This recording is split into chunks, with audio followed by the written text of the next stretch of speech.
Olá, meus irmãos, a paz do Senhor Jesus. Aqui estamos para darmos continuidade ao nosso propósito, que é estudar a palavra de Deus. Nós estamos fazendo aí uma série de estudos sobre a vida do profeta Elias e nesse vídeo nós daremos continuidade então a essa série de pequenos estudos. Nós já lemos do versículo de número 1 ao versículo de número 7. No último vídeo relacionado a esta série, nós falamos quando o ribeiro se seca, né? O que nós podemos aprender quando o ribeiro se seca. Agora nós daremos então continuidade do versículo de número 8 em diante, né? O nosso propósito é nós irmos até o versículo de número 16 nesse estudo. Então eu quero convidar você para nós estarmos meditando do versículo de número 8 ao versículo de número 16 do capítulo de número 17 do primeiro livro dos reis de Israel, ok? O meu propósito é dividir esse estudo em três partes. Primeiro, nós vamos falar dentro desse capítulo, dos versículos 18 ao versículo de número 16. Primeiro falaremos sobre o Deus de Elias. Depois falaremos de Elias. E também gostaria de falar um pouquinho sobre esta viúva que está dentro desse contexto. Nessa oportunidade, eu gostaria então de estar falando sobre o Deus de Elias, do versículo de número 8 ao versículo de número 16, tá certo? Então, nesta oportunidade, nós vamos falar do Deus de Elias. Vejamos então o que diz o versículos 7 e o versículo de número 8 do capítulo de número 17 do primeiro livro dos reis. Diz assim: Então veio a palavra do Senhor, dizendo: Levanta-te e vai a Serepta, que é de Sidom, habita ali, e eis que eu ordenei a uma mulher viúva que te sustente. Então, observe primeiramente que a cidade de Serepta aí, em Sidom, né, é muito interessante nós já destacarmos isso, né, dentro da sua geografia, mais aproximadamente aí 1127 quilômetros de distância da onde o profeta ele estava. Então, veja bem, o ribeiro está se secando, né? E então Deus agora dá uma ordem para o profeta para que saia então da onde ele estava por uma ordem de Deus, né? Como sabemos, né, ele se apresenta diante de Acabe, se retira do cenário, fica um período, não sabemos exatamente. Sabemos que essa seca ela durará 3 anos e meio depois, né? Lendo lá no Novo Testamento, Jesus vai falar a respeito disso em Lucas, capítulo de número 4. Nós veremos também aqui nesse estudo que durou 3 anos e meio. Porém, a estadia do profeta ali no ribeiro, não sabemos exatamente. Alguns dizem que pode ter sido aí um período de 1 ano, mas é apenas suposições, tá certo? Certo é que a seca ela vai durar, então, durante 3 anos e meio. Sendo assim, Deus ele dá uma ordem para o profeta, e a ordem é para que ele saia da onde ele estava e vá para a região de Sidom, a cidade de Sarepta. E esta cidade é muito interessante e chega a ser até, parece que, um pouco aí irônico da parte de Deus, se é assim que podemos dizer. Por quê? Porque a cidade de Sarepta, né? Desculpe, Sarepta, aí era o território aonde era governado então pelo pai da esposa de Acabe, que é Jezabel. Olha só, então a rainha Jezabel, ela veio desta região. Então, nós sabemos que esta região, ela era dominada, então, aí por adoradores de Baal, né? O Deus desta cidade, o Deus desta região, era o Deus pagão, né? Aí conhecido como Baal. Olha só que interessante, Elias está sendo perseguido exatamente por pregar contra essa idolatria que havia se instalado no seio em Israel, que fora trazido exatamente por esses profetas pagãos que foram trazidos pela rainha Jezabel, né? E são eles que vão estar então trazendo essa adoração a Baal dentro do território de Israel. E agora Deus vai mandar que o profeta saia do território de Israel e vá para as terras gentílicas e vá exatamente para aonde a rainha nasceu, aonde o seu pai, que era um sacerdote deste Deus, morava, aonde os profetas de Baal residiam, ou pelo menos haviam saído dali. Então, olha o que Deus ele vai fazer. Ele vai enviar o profeta aqui para a terra natal dos seus perseguidores, né? Onde eu usei então a expressão aí que parece meio que a ironia, né, de Deus para estar aqui mostrando que Baal ele não tem o poder que os teus adeptos, que os teus profetas, eles acabam pregoando, ele não tem essa autoridade, nem os outros ídolos, né, que também são adorados nesta região, têm poder aí contra a vida do profeta. Então Deus leva o profeta ali, né, exatamente para onde, né, ou da onde saiu aqueles falsos profetas, ou os profetas de Baal, de Azera, ou Azerá, né, que foram recrutados por Jezabel e estão então implantando a adoração ali no território de Israel. E o que nos é interessante então pensarmos é que enquanto Israel está vivenciando a seca por causa da idolatria do povo a esse Deus, a Baal, Deus vai levar para a terra do inimigo o profeta e vai sustentar ele na terra do inimigo. Olha que coisa profunda isso, né? É Deus verdadeiramente fazendo como fez no Egito, desbancando verdadeiramente esses pseudos deuses, né? Dentro então aí do pensamento dos teus adeptos, dos seus seguidores, dos seus profetas, então será desbancado. Deus vai cuidar do profeta na terra do inimigo. Até parece aí, né, que cabe aqui aquilo que o salmista, né? Parece não, cabe o que o salmista ele vai dizer no Salmo 23, no versículo de número 5, que Deus ele prepara uma mesa na presença dos inimigos, né? Então Deus vai preparar aí o suprimento, vai prover a necessidade do profeta no território do profeta.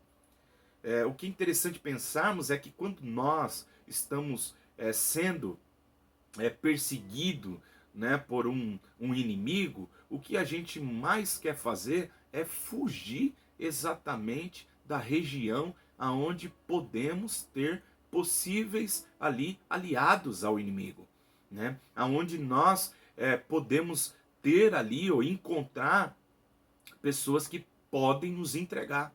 Só que Deus aqui ele vai fazer o contrário, ele é Deus, né? Então, não é o profeta que está indo, não é o profeta que está tentando Deus, indo para um lugar que Deus não mandou. Pelo contrário, é Deus. E há um propósito, porque nós sabemos que tudo que Deus ele faz, existe um propósito nisso, né? E nós veremos, então, ao longo aí desse texto, esse propósito específico de Deus levar o profeta para essa região, né? O motivo de Deus levar.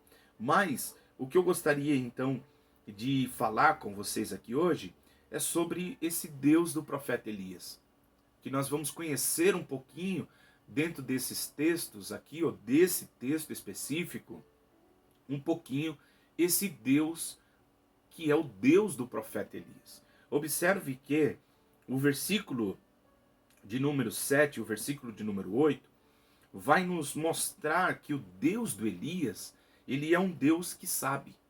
Observe a primeira lição que nós vamos aprender a respeito do Deus de Elias. O Deus de Elias é um Deus que sabe. E por que que ele sabe? Olha só, Deus deu a missão para o profeta, que era estar se apresentando diante de Acabe, trazendo a palavra de juízo, né? E depois o orienta a ficar no ribeiro de Querite.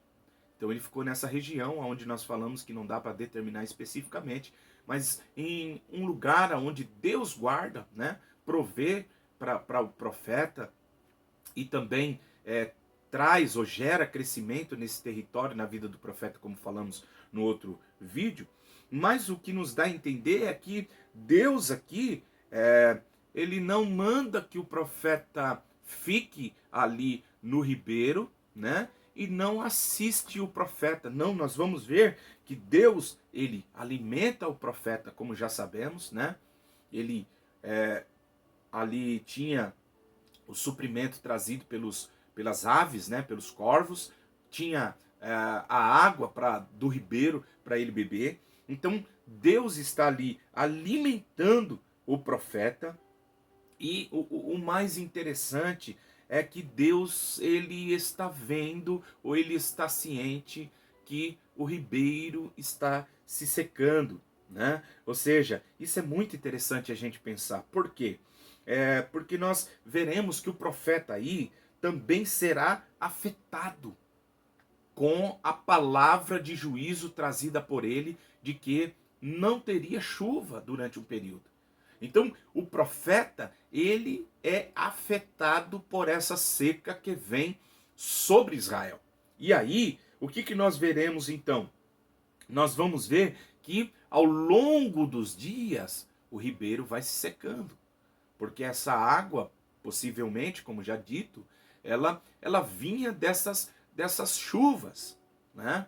Dessas tempestades que Deus enviava. Então, o que acontece? Ao longo dos dias, então, o ribeiro ele vai se secando.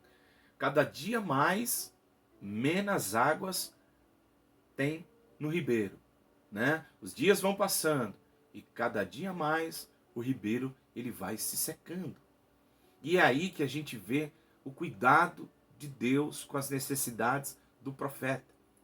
O ribeiro está se secando. O ribeiro é o que Deus proveu para o profeta viver, para que o profeta pudesse saciar a sua sede. E aí nós vamos ver então que quando ao longo dos dias o ribeiro vai secando, Deus que vai entrar em ação aqui e vai falar com o profeta. Nós não vamos ver aqui dentro do texto especificamente o profeta falando para Deus: Deus, o ribeiro está se secando. Deus, o ribeiro está se secando. Deus, eu preciso de água. A água vai acabar. Deus, cadê a água? Deus, e aí? Não.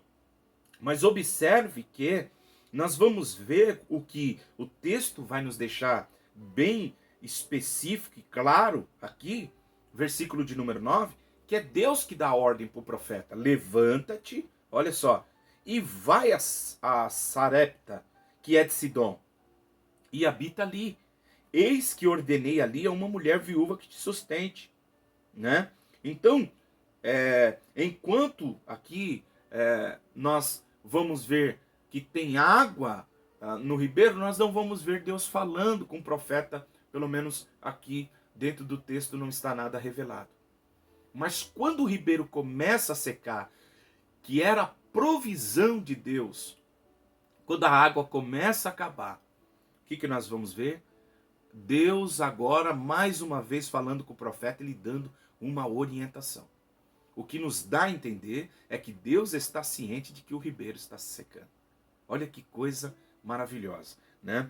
E mais profundo ainda, que eu acho dentro do texto aqui, é que enquanto o ribeiro está se secando aqui no Querite, alguns quilômetros, como nós falamos aqui, 1127 mais ou menos, quilômetros de distância, nós vamos ver uma viúva juntamente com seu filho, que lá está acabando a farinha.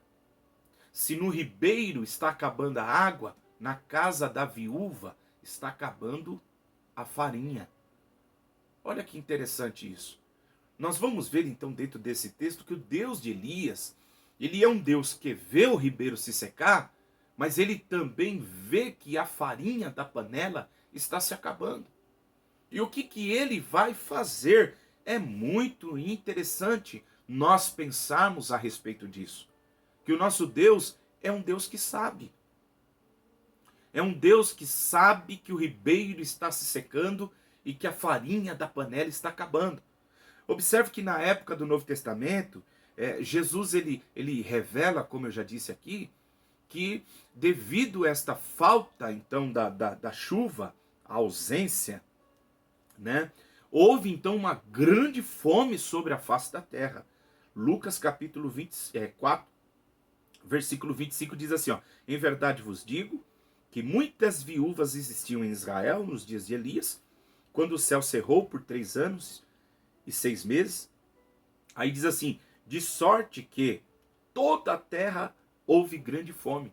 Então houve grande fome sobre a face da terra, e lá na cidade de Sidom, né, essa cidade vizinha aí, alguns quilômetros, como já falamos, né, uma centena de quilômetros de distância, ali está uma viúva juntamente com seu filho, que o profeta, chegando a esta cidade, encontra ela preparando, dentro da sua perspectiva e conhecimento do seu cenário, né, e do momento em que ela está vivendo, a última refeição.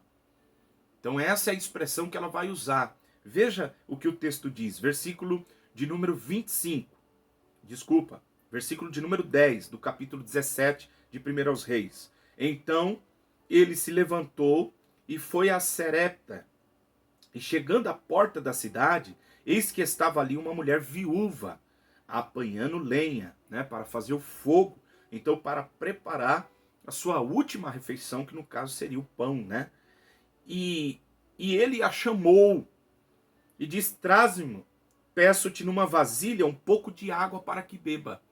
Então, observe que está tendo seca, mas nesta casa ainda havia aí água. Havia aí uma provisão de água dentro desta casa. No caso do profeta, estava acabando a água. Lá ele tinha o pão, lá ele tinha a carne que era provida por Deus mediante aí os corvos, né, que vinham trazer. Porém, já no caso da mulher aqui, quando ele pede água, ela vai buscar. Logo entendemos que água ela tinha. Porém, o versículo 11 vai dizer: e indo ela buscar, ele a chamou e diz: traz-me agora também um bocado de pão na tua mão. Né? Aí agora já toca exatamente na necessidade da mulher, que é o pão. Traga-me o pão. Aí olha o versículo de número 12, diz: porém ela disse. Quando falou do pão, o que ela vai dizer? Agora ficou estreito. Né, como a gente usa a expressão. Por quê? Aí ela disse: vive o Senhor teu Deus, que nem um bolo tenho, senão somente um punhado de farinha numa panela e um pouco de azeite numa botija. E vês aqui, apanhei 2 cavacos e vou prepará-los para mim e para o meu filho, para que o comamos e morramos. Observe que a interpretação aqui desse versículo, aqui a interpretação desse versículo de número 12, nós vamos ver que aqui está uma saudação educada, né? Aqui não vai nos indicar que ela cria no Deus do profeta, né? Yahvé. O que nos dá a entender ao longo do texto, veremos isso posteriormente, relacionado a isso, nós veremos que é uma saudação aqui de educação, né? Não quer dizer aqui que ela estava crendo, mas veremos depois a fé desta mulher em sua ação. Depois falaremos disso no estudo, como vamos estar dividindo, né, em 3 Agora estou falando do Deus de Elias. Depois vou falar de Elias e depois falarei da mulher dentro desses textos aqui, desses versículos que nós já falamos, até o versículo de número 16, tá certo? Então, observe que então o versículo de número 12 é uma saudação aqui de educação, né? Não é aqui uma revelação relacionado à sua crença no Deus do profeta, né? Mas ela diz: vive o Senhor teu Deus, que nem um bolo tenho, senão um punhado de farinha, um pouquinho de azeite. E ela diz assim que estava preparando isso para quê? Para que ela viesse então morrer. Aqui nós vamos ver essa revelação do Deus que conhece. Do Deus que conhece a necessidade do profeta e também conhece a necessidade dessa mulher. Um Deus que vê o ribeiro se secando e que vê a farinha da panela acabando. Esse Deus do profeta Elias é um Deus que vê. Isso é algo que traz dentro do nosso coração um refrigério, porque o nosso Deus é o Deus do profeta Elias. E o Deus do profeta Elias é um Deus que vê a necessidade. Observe que nós temos no livro dos Salmos, algo aqui no Salmo 139, do versículo 1 ao versículo de número 4, essa revelação dessa onisciência de Deus dentro desse salmo, desse atributo de Deus revelado a respeito desse conhecimento que Deus tem. Não só da pessoa, mas também da necessidade da pessoa. E quando nós estudamos a interpretação do texto, a hermenêutica, nós vamos aprender que quando nós temos dentro de um texto algumas palavras repetidas dentro do texto, nós temos ali uma revelação da intenção do escritor, inspirado pelo Espírito Santo, para nos trazer ali alguma revelação. Então, observe o Salmo de número 139, o versículo 1 ao versículo de número 4, que trata desse atributo divino de Deus. Quantas vezes aqui nós iremos ver falando que Deus, ele conhece. Então isso, dentro da hermenêutica, é aí a revelação de que Deus, ele quer que estejamos cientes de algo ao seu respeito. E aqui nós veremos que ele conhece. Então diz aí: Senhor, tu me sondas e me conhece. Observe. Tu conheces o meu assentar e o meu levantar, e de longe o meu pensamento. Cerca-me o meu andar e o meu deitar. Mais uma vez, conhece todos os meus caminhos. Sem que haja uma palavra, a NVI diz, sem que a palavra tenha chegado à minha boca. Olha que interessante. A minha boca. Aqui diz língua, né? Eis que o Senhor tudo conheces. Olha só, isso é algo extraordinário dentro desse atributo de Deus, porque Deus, ele não só conhece a pessoa, mas ele também conhece as suas necessidades. Por 4 vezes, nesses 4 versículos, nós veremos então esse atributo aí de Deus, né? Que é Deus, ele conhecer não só a pessoa profundamente, mas ele conhece a necessidade. Então, dentro desse texto, veremos o Deus que conhece a necessidade do profeta, que é a falta da água, e conhece a necessidade da viúva, que é a falta de farinha, né? Olha só o que Mateus, no capítulo de número 6, versículo de número 8, escreveu. Jesus falando, né? Aqui a respeito aqui da oração em que eram feita aí pelos gentios, e quando ele chega no versículo de número 8, ele diz para não se assemelhar a eles, no sentido de repetição, né, de repetir. E aí ele diz assim: pois a eles, porque o vosso Pai, olha só, o vosso Pai sabe o que vos é necessário antes de você pedir. Então, Jesus revela aqui aos teus discípulos que eles deveriam ser diferentes dos gentios, que viviam, né, em busca do pão, das necessidades cotidianas, necessidades diárias que todos nós temos. Então, Jesus, ele diz que os discípulos deveriam ser aí acima, no sentido de objetivo, de vida, viver além disso. Por quê? Porque ele fala do cuidado de Deus e ele diz da necessidade aí de cada um deles era conhecida. Então, Jesus diz, olha, Deus sabe, o Pai, né? O Pai sabe da necessidade que vocês têm antes mesmo de vocês pedir.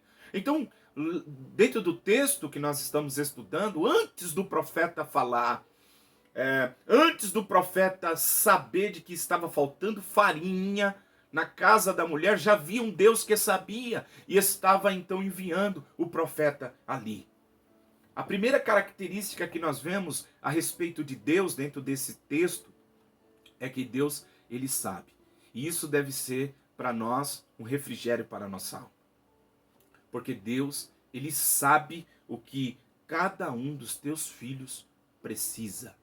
Ele sabe, ele é esse Deus provedor do alimento dos leõezinhos. Ele que prepara a presa. É ele que prepara para os animais, né, o seu alimento. E é esse Deus que vai dizer que os pardais são alimentados, e ele diz que nós temos mais valor do que os pardais. Olha só. Então, observe que o Deus de Elias, dentro desse texto, ele é um Deus que conhece. Mas ele não é só um Deus que conhece. Observe que ele é um Deus também que governa. O Deus do profeta Elias é um Deus que governa. Por quê? A seca que nós estamos vendo aqui, ela não é uma seca natural como se segue a lei da natureza. Não. Exatamente por causa de estações. Mas esta sede, essa seca, ela foi causada por causa da palavra de Deus na boca do profeta. Então, não é fruto simplesmente aqui das leis da natureza, mas é segundo a palavra do profeta, a seca, então, veio sobre Israel, né? Então, essa seca aqui é um evento sobrenatural, não é um evento natural. Não é um evento que aconteceu como as leis, né, que regem, então, essas leis impostas pelo Criador mesmo. Não. Essa seca, ela é causada por Deus, através da palavra que o profeta, ele mencionou. E aqui, então, nós veremos esse Deus que governa, trazendo essa seca, e nós veremos essa verdade desse governo de Deus sobre a sua criação no Salmo de número 147. Observe na linguagem da NVI, dos versículos 15 ao 18. Diz assim, ele, falando de Deus, envia sua ordem à terra, e a sua palavra corre velozmente. Olha isso. Faz cair a neve como a lã, e espalha a geada como a cinza. Faz cair o gelo como se fosse pedra. Quem pode suportar o seu frio? Olha só. Ele envia sua palavra e o gelo derrete. Envia o sopro e as águas tornam a correr. Então, nós vamos ver aqui que é Deus que governa, né, todos os elementos da terra. Que coisa maravilhosa esta revelação, né, que o profeta está nos dando, né? E então, aonde nós veremos esse governo de Deus? Olha só, veremos que ele governa enviando a seca, veremos que ele governa aqui os pássaros, porque ele vai mandar o alimento através dos corvos, né? Então ele ordena, ele diz essa expressão, eu já ordenei aos corvos de que te leve o alimento. E os corvos faziam isso aí levando a mando de Deus. Então Deus governa, né? E agora nós vamos ver também que ele governa a vida dessa mulher. Por quê? O versículo de número 9 diz: levanta-te, vai a Sarepta, que é de Sidom, habita ali. Aí olha só, e eis que eu ordenei ali a uma mulher viúva. Ele conhece, né, a condição da mulher e diz que te sustente. É muito profundo isso. Então, o nosso Deus, ele não só governa a natureza, ele não só governa aí as aves, mas ele governa também o homem. Ele governa também esta viúva. O coração do rei está nas mãos do Senhor. Assim como as águas, Deus leva para onde Ele quer. Deus tem domínio sobre o homem.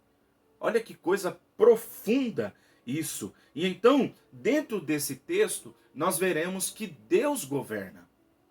E o que Deus vai fazer? Primeiro, Ele usa corvos para abençoar a vida do profeta, e agora Ele vai usar a gentil, né? Essa mulher que é uma mulher aí considerada por Israel, né? Uma mulher de uma outra nação, nação gentílica, né? De possíveis hábitos diferentes, de outros deuses, mas Deus vai usar. Então, nós veremos aqui esse governo de Deus dentro desse texto. É Deus que governa, né? Quando nós estudamos, porque para o vídeo não ficar muito longo, nós veremos que Deus governa aí o universo geral. Se você observar o Salmo 103:19, diz, ó, o Senhor tem estabelecido o trono no céu. Aí diz assim, ó, e o seu reino domina sobre tudo. Então, Deus governa sobre tudo, meus irmãos. Daniel capítulo 4, observe esse versículo 35 que diz assim, ó, e todos os moradores da terra são reputados em nada. Segundo a sua vontade, olha só, ele opera com o exército do céu, os anjos, e os moradores da terra. E não há quem possa estovar, né, a sua mão e lhe diga, que fazes? Olha só, então é Deus que comanda, tanto, né, no céu, aí com o seu exército do céu, como também os moradores da terra. E tudo ele governa e controla segundo um propósito. Observe Efésios capítulo 1, versículo de número 11. Ele diz assim, ó, nele, falando de Jesus, fomos escolhidos nele, tendo sido predestinados nele, na pessoa de Jesus, conforme o plano daquele que faz todas as coisas segundo o propósito da sua vontade. Então esse Deus que governa, ele não governa a pessoa sem propósito. Tudo que Deus faz e que acontece não foge do seu controle, ainda que, né, a tragédia se instale no mundo, Deus continua no governo, no controle e tem o poder de executar a sua vontade para que o seu nome seja glorificado. Ele tem poder. Então, ele governa o universo geral. Mas não só isso. Ele governa aí o mundo físico. Salmo 104, nós veremos, né, dizer, ó, ele faz crescer o pasto para o gado e as plantas que o homem cultiva para a terra tirar o alimento. É ele. Então ele que governa o mundo físico. Salmo 35, também o verso 6 diz, o Senhor faz tudo o que lhe agrada, o céu, nos céus e na terra, nos mares e em todas as suas profundezas, aonde ele quer. Ele governa o mundo físico. Mateus capítulo 5, versículo de número 45, diz assim, para que vocês venham a ser filhos de seu Pai, que estás no céu, porque ele faz raiar o sol sobre os maus e sobre os bons, derruba a chuva sobre o justo e sobre o injusto. O governo físico de Deus sobre a humanidade. Isso é algo fantástico, mas não só isso, sobre a criação inferior. Veja que esse Deus de Elias é esse Deus que governa. E governa o universo, governa tudo. Diz assim o Salmo 104, 21. Os leões rugem à procura da presa, buscando de Deus o alimento. Olha só. Tu lhes dá, versículo de número 28. e eles lhe o recolhem. Abre a tua mão e saciam-se de coisas boas. Então, Deus governa o mundo físico. Esse é o Deus de Elias, esse é o nosso Deus. Veja, no Novo Testamento, Mateus capítulo 6, versículo de número 26, diz assim: observem as aves do céu, não semeiam, nem colhem, nem armazenam em celeiros, contudo, o Pai Celestial as alimenta. Olha só, não tem vocês mais valores do que elas? Então, Deus governa tudo, tudo está no seu controle, tudo está sobre o seu comando, tudo, e até, o mal, ele acaba sendo para a glória de Deus e para que o nome dele seja glorificado. Tudo contribui na vida daquele que ama a Deus. Disse Paulo aos Romanos, no capítulo 8, versículo 28, se não me falha a memória. Vamos ler? Romanos, capítulo de número 8, para não ficar só na citação, mas o versículo de número 28 é isso mesmo. E ele diz, e sabemos, olha só. Então, Paulo tinha esse conhecimento de que tudo que acontecia, e sabemos que todas as coisas contribuem. Essa todas não são só tempo de chuva, temporã, seródio, mas da seca também.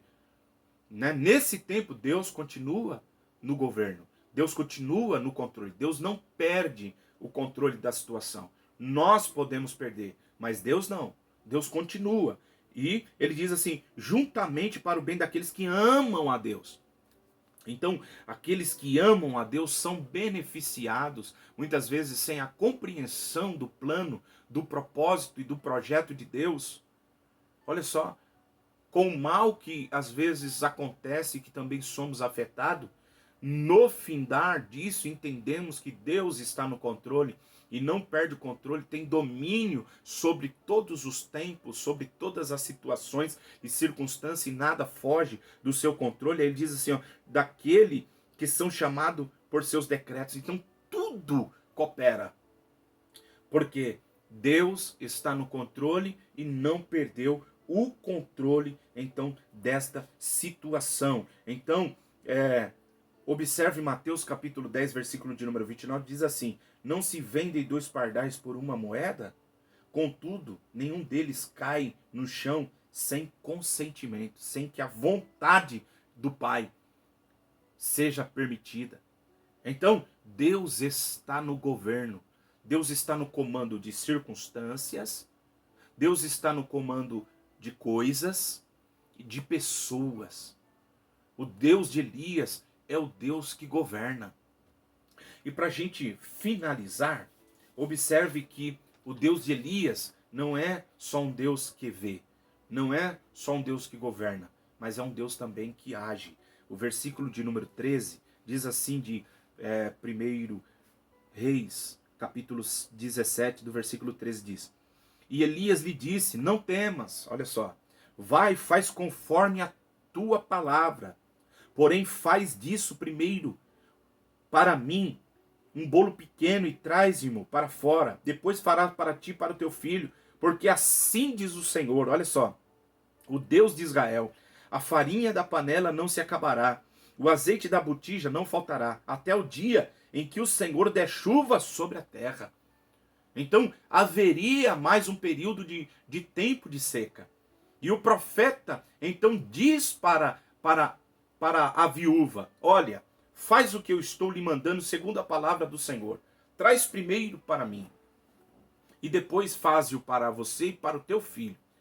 E obedecendo esse princípio que foi estabelecido dentro dessa casa, você vai ter suprimento até que chova novamente. Né? Por quê? Porque Deus vai agir na necessidade aí da viúva. Né? Então, a Bíblia diz assim,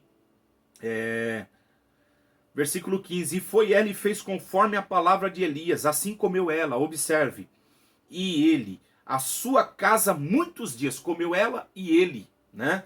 Ela, a sua casa e o profeta que ficou ali também muitos dias. Olha só, da panela a farinha não se acabou, da botija o azeite não faltou, conforme a palavra do Senhor que falara pelo ministério do profeta Elias. Ou seja, esse Deus do profeta Elias, ele não é só um Deus que vê, ele não é só um Deus que está sentado no governo, governando situações, circunstâncias, tempos, não, estações, não. Mas ele é um Deus que age também sobre a necessidade daqueles que o amam, daqueles que estão esperando nele. Ele opera, ele trabalha, ele agora opera dentro da casa dessa mulher e a farinha não vai acabar. Vai ter provisão. Ele está agindo. Esse é o Deus do profeta Elias. É o Deus que proveu a Abraão quando Abraão está no monte, né? Ele é o Deus que provê a Abraão. Esse é o Deus que supre todas as nossas necessidades e também sustentou Israel no deserto com o maná do céu que eles não conheciam. Deus enviava o pão e sustentou o teu povo. Para a gente finalizar, eu gostaria de finalizar com o versículo de Filipenses capítulo 4, versículo de número 19, que diz: o meu Deus, segundo as suas riquezas, Paulo falando, suprirá todas as vossas necessidades em glória por Cristo Jesus. O nosso Deus, ele é um Deus que age, porque ele é riquíssimo em poder. Ele tem recursos. Na despensa de Deus não falta provisão. Na despensa de Deus não falta, não tem necessidade de nada. Ele tem tudo. Então observe que o Deus de Elias, que é o nosso Deus, ele é esse Deus que vê o ribeiro secar, que vê a farinha da panela acabar, que está no governo, que permitiu enviando para que o povo se arrependesse, então, uma grande seca, mas que, dominando os pássaros, trouxe alimento para o teu profeta, mas que agora também toca sobre a vida da viúva para que alimente o profeta. Ele domina, mas ele não só domina, ele entra nessa necessidade e não simplesmente não vê e não se comove, né? Ele não simplesmente olha para a necessidade e não faz nada, né? Então, mas ele se comove com essa necessidade. E o que então esse Deus ele faz? Ele provê. Ele provê. Esse é o Deus do Elias. Ele é um Deus que ele provê segundo a sua necessidade. Às vezes a sua necessidade não é do alimento, mas é de uma libertação, de uma transformação, né? Esse Deus ele continua sendo esse Deus que age na necessidade de cada um. E ele conhece a nossa necessidade. Ele é um Deus que age na necessidade daquele que às vezes precisa de uma libertação, de um livramento, de um milagre. Ele é esse Deus. E é esse Deus que nós servimos também. Nós daremos continuidade nessa série de estudos sobre a vida do profeta Elias. E nós, nesse primeiro estudo, estamos falando que o Deus do Elias é. O que o Deus de Elias é. E nós depois falaremos então um pouco desse profeta, nesses versículos mesmo que nós estamos estudando, né? Daremos continuidade. Mas falaremos um pouco dessa viúva também, que temos muito que aprender com o profeta e também com a viúva diante dessa situação. Nós voltaremos aí falando a respeito desse assunto. Eu quero que você deixe aí o seu like, o seu joinha, compartilhe. Você que não é inscrito no canal, se inscreva e que Deus possa abençoar você através desse pequeno estudo da Palavra de Deus. Até o próximo. Esse é o canal Estudando a Palavra. Deus abençoe.